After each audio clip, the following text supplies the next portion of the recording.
So, FEMA flood mapping, they do it for all the coastal counties and even the counties with major rivers and even large lakes. When they do these maps, they usually try to bring new maps and update the maps every 10 years.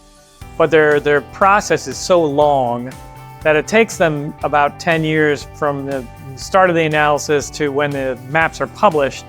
So when these new maps come out, they're reflecting the most up-to-date data was from 10 years ago. So a lot of times the last 10 years is very critical in terms of storm activity, and especially now. If you just think the last 10 years, the storms have been more energetic. There have been more 500-year, 1,000-year rain events.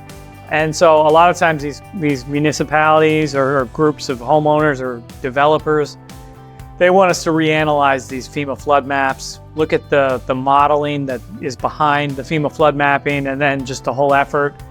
And a lot of times we will come in and get hired by these municipalities to make the maps more accurate. We also have some folks within Geosyntec that are really more the upland and rainwater flooding. And then that's where you pretty much have the compound flooding, where you've got the classic storm effects, but then you're also having these rainwater 1,000-year event. So the compound flooding is getting a lot more attention, and FEMA doesn't really touch on the compound flooding as much. So that is something we can help out with as well.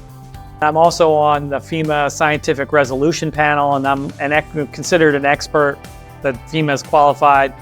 Sometimes there's an appeal for this mapping, and I kind of listen to the FEMA side of their argument, and I listen to the appellant's argument. I kind of try to come to a conclusion on who's right, and a lot of times it's kind of somewhere in the middle.